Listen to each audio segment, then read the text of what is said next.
के मदरसों को सरकार तनख्वाह के नाम पर खैरात दे रही है। ये कहना है बिहार के अमीर शरीयत मौलाना अहमद वली फैसल रहमानी का। मौलाना अहमद वली फैसल रहमानी ने कहा कि मदरसों के शिक्षकों की तनख्वाह को सरकार बजट का हिस्सा बनाए। साथ ही उन्होंने कहा कि मदरसा शिक्षकों को पेंशन की सहूलत मुहैया की जाए। अमीर शरीयत के मुताबिक सरकार समानता की बात करती है, लेकिन मदरसों के साथ समानता नहीं की जा रही है। गौरतलब है कि मदरसा और मदरसा शिक्षकों के मसले पर पटना के शमसुल हुदा मदरसे में मदारिस कन्वेंशन का आयोजन किया गया, जिसमें पूरे बिहार के मदरसों के शिक्षकों ने शिरकत की। इस प्रोग्राम का आयोजन बिहार स्टेट मदरसा ओल्ड बॉयज एसोसिएशन ने किया। इस मौके पर अलग अलग मुस्लिम संगठनों ने अपनी बात रखी और मदरसा तालीम की अहमियत पर जोर देते हुए सरकार से अपील किया कि मदरसों के शिक्षकों के साथ लगातार हो रही नाइंसाफी को खत्म किया जाए। अमीर शरीयत ने कहा कि 814 मदरसों के शिक्षकों के तनख्वाह पर सरकार ने रोक लगा दिया है, जो किसी भी तरह जायज नहीं है। उन्होंने कहा कि सरकार खुद ही मदरसों की जांच कराती है और जांच सही पाए जाने पर उन मदरसों के शिक्षकों को वेतन देती है। अब जाकर उन मदरसों को फिर से जांच कराया जा रहा है और जांच की आड़ में मदरसों के शिक्षकों का वेतन बंद कर दिया गया है, जो निहायत ही अफसोसनाक है। उन्होंने कहा कि इस मसले पर हमारा डेलीगेशन मुख्यमंत्री से जल्द ही मुलाकात करेगा।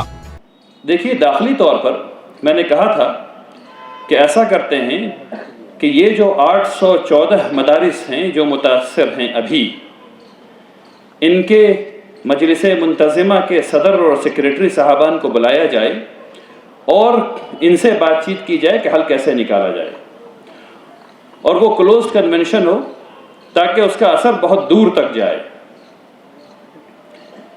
और उसमें स्ट्रैटेजी तय की जाए। स्ट्रैटेजी क्या तय की जाए, मैं अभी आपके सामने कह रहा हूँ ताकि यह बात उन तक पहुँच जाए। मैंने ये कहा कि हुकूमत ये कह रही है कि मदरसा फलां उसमें ज़मीन नहीं है, मदरसा फलां उसमें मकान नहीं है, मदरसा फलां उसमें चापाकल नहीं है, मदरसा फलां उसके अंदर बैतुल खला नहीं है। मैंने कहा ये साबित कर दीजिए कि है।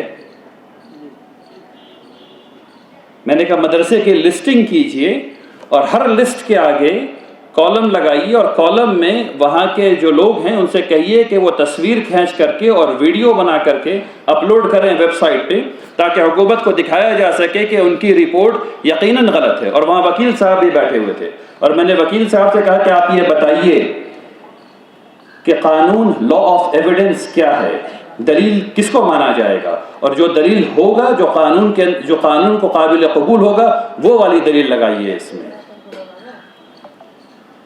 अभी हम लोग ये कह रहे हैं कि ये 609 मदारिस जिनकी तनख्वाहें बंद की गई हैं, इनके पास ज़मीन है, इनके पास मकान है, इनके पास चापाकल है, इनके पास बैतुल खला है।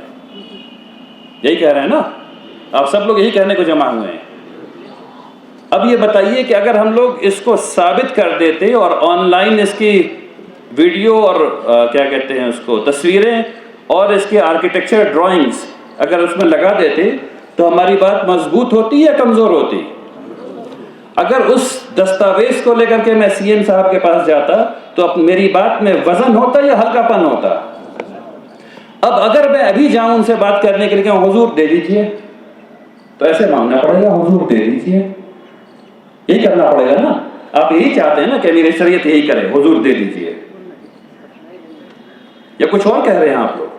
अगर कुछ और कह रहे हैं तो वो वाला काम कीजिए जो कुछ और कहलाए, ये वाला काम न कीजिए।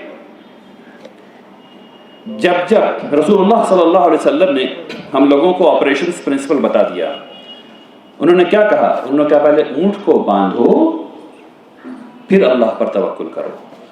ऊंट को बांध लीजिए, बांधिए ऊंट को अपने अपने, उसके बाद तवक्कुल कीजिए, तब उसमें फ़ायदा होगा इंशाअल्लाह। इमारत शरिया हमेशा बैकग्राउंड में काम करती रही है, काम करना जानती है। आपको मौलाना शिबली साहब ने चंद बातें बताई हैं, वैसी बहुत ढेर सारी बातें इमारत शरिया हमेशा करती रहती है। इस मसले को हम लोग जितनी मजबूती के साथ उठा सकते हैं उठा रहे हैं। अब इसमें आप लोगों का साथ चाहिए। साथ क्या चाहिए? जहाँ जहाँ मदारिस हैं, जो मुल्हक़ा मदारिस हैं, وہاں تعلیم بہتر بنانا شروع کیجیے. دیکھیے مدارس کو اس لیے نہیں بنایا گیا کہ ہم لوگ صرف مسلمانوں کی بات کرتے رہیں. اللہ تبارک تعالیٰ نے قرآن میں کہا الست بربکم، ہم نے کہا بلا یا رب.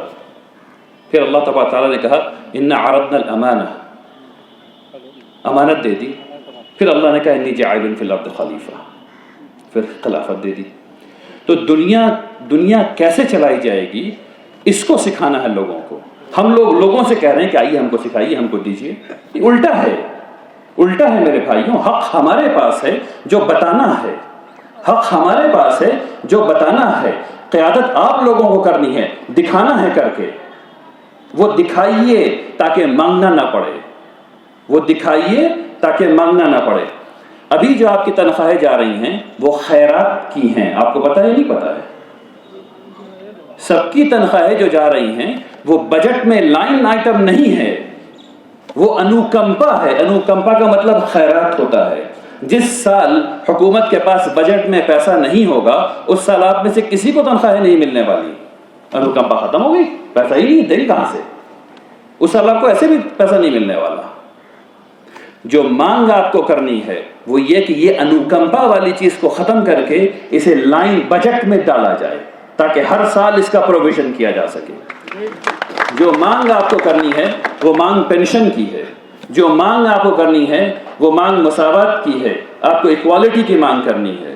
جو مانگ آپ کو کرنی کی ہے وہ یہ کہ مجھے بتایا جائے کہ میں کیسے بہتر استاذ بنوں. ابھی مولانا نے فرمایا کہ اگر فائدہ مند نہیں رہیے گا تو ختم ہو جائیے گا. یہ اصول، فائدہ مند رہیے گا تو رہیے گا، فائدہ مند نہیں رہیے گا تو نہیں رہیے گا. اخیر میں جو آپ کے ہاتھ میں ہے اس کو کر لیجئے، جو آپ کے ہاتھ میں ہے اس کو کر لیجئے، باقی اللہ پر چھوڑ دیجئے. ٹھیک ہے نا؟ جہاں تک بات مضبوطی کے ساتھ حکومت کے سامنے رکھنے کی ہے، الحمدللہ رب العالمین وہ کام امارت شرعیہ اور تمام ہم لوگ مل کر کے کر رہے ہیں اس کو. امیر شریعت مولانا احمد ولی فیصل رحمانی نے مدرسوں کے لوگوں سے بھی اپیل کیا کہ مدرسوں میں تعلیم کا بہترین انتظام کریں. مولانا احمد ولی فیصل رحمانی نے کہا کہ اگر آپ عام لوگوں کے لیے ایسٹ رہیں گے تو رہیں گے، نہیں تو ختم ہو جائیں گے. امیر شریعت نے مدرسوں کے ذمہ داروں سے اپیل کیا کہ جن مدرسوں پر جانچ کی کارروائی چل رہی ہے ان مدرسوں کے لیے ضروری ہے کہ جس کمی کا ذکر کیا گیا ہے اگر اس مدرسے میں وہ کمی نہیں ہے تو اس کو آپ ثابت کر دیں تاکہ اس مسئلے کا حل ہو سکے. انہوں نے کہا کہ مدرسوں کے اس مدعے کو حل کرانے کے لیے امارت شرعیہ بہار کے ساتھ ہی سبھی مسلم سنگٹھنوں کی طرف سے کوشش کی جا رہی ہے. بات جو ہے وہ یہ ہے کہ بعض مدرسے ہیں جن میں کہا گیا کہ 15x20 کا کمرہ ہونا چاہیے، وہاں 13x14 کا کمرہ ہے، تو وہ مدرسہ نہیں رہا. بات یہ کہا جا رہا ہے کہ مدرسے میں زمین نہیں ہے، جو کہ بات غلط ہے. جو بات مجھے بتائی گئی ہے وہ یہ کہ حکومت نے ان لوگوں کی تنخواہیں روک لی ہیں. اب اس ملک میں جہاں اتنی غربت بھی ہے اور پڑھائی کے مواقع نہیں ہیں، وہاں چھوٹی چھوٹی باتوں کو علت بنا کر کے تنخواہ روک دینا اور پڑھائی کو روک دینا یہ بالکل غیر مناسب بات ہے. یہ نہیں ہونا چاہیے. 1980 میں ایک پروسیجر آیا ہے اور اس پروسیجر نے یہ بتایا ہے کہ بلڈنگ ایسے بنے گی. 1981 میں ایکٹ آیا، اس نے کہا کہ اس سے پہلے کی جتنی بھی چیزیں ہیں وہ موقوف ہو جاتی ہیں. تو 1980 کو موقوف ہو جانا چاہیے، وہ ہوا نہیں. وہ حکومت یہ کہہ رہی کہ وہ چل رہا ہے، جو کہ وہ غلط کہہ رہی ہے، اس کو یہ نہیں کہنا چاہیے. 1981 کے ایکٹ میں یہ بات نہیں لکھی ہوئی ہے کہ کمرہ جو ہے وہ 15x20 کا ہونا ہے. یہاں پہ پرابلم ہے.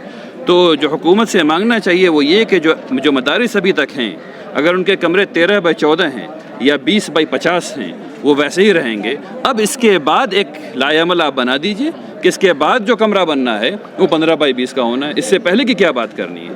جو بنا ہوا ہے کیا اس کو توڑیں گے دوبارہ؟ یہ تو بیوقوفوں کی بات ہو گئی.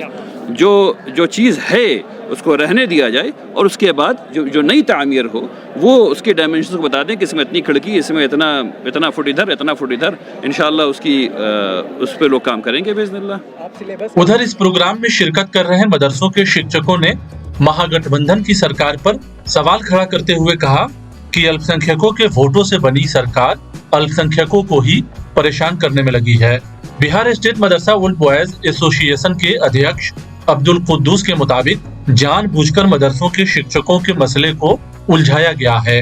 उन्होंने अपील किया कि मदरसों के जांच कराने के मामले पर सरकार संजीदगी से गौर करे और मुनासिब तरीका अख्तियार करे। लेकिन अभी जो फौरी मसाइल है वो ये कि 2013 और 2015 में जिन मदारिस को सरकार ने कैबिनेट करके पेमेंट देने का काम किया है, आज 2023 में उसकी जांच हो रही है, जबकि इसकी जांच 2011 और 12 में हो चुकी थी। सरकार की जांच की रोशनी में इनको पेमेंट किया गया, तो ये अचानक एक बात आ गई कि फिर इसका किया जाए, तो इसमें कोर्ट का सहारा सरकार ले रही है, जबकि कोर्ट का कोई आदेश नहीं है। डिपार्टमेंट ने अपने स्तर से कहिए या अपने से कहिए, जो रिपोर्ट अभी 2 साल के अंदर 21 सितंबर 2021 से ये जांच चल रही है और 17 दिसंबर 2022 तक लगभग 350 मदारिस के जांच आए हुए हैं और साफ सुथरे जांच हैं। इसके बावजूद कोर्ट में ये नहीं कहा सरकार, बिल्कुल नहीं, बिल्कुल नहीं। अगर उनको एक जरा भी एहसास होता कि उनके साथ कुछ हो रही है तो अपने अफसरान को बुला के कहती है तुम क्या कर रहे हो, जिस चीज़ का जांच तुम खुद किए हो 2011 और 12 में, फिर दोबारा उसकी जांच क्यों कर रहे हो? ये तो मुख्यमंत्री को बोला कि कहना चाहिए। बिल्कुल बिल्कुल यही कहेंगे कि वो सो के नहीं रहें, हमारे मसाइल जो हैं उनका हल निकालें। बेवजह हमें हरासा किया जा रहा है। अगर आपके रहते हुए भी ये इक़दाम अगर आपके ब्यूरोक्रेट कर रहे हैं, शिक्षा विभाग कर रही है, तो फिर आपको उसका सुध-बुध लेना चाहिए। अगर आप नहीं लेंगे तो हम भी बिखर जाएंगे तो नुकसान महागठबंधन का होगा और दूसरे किसी का नहीं होगा।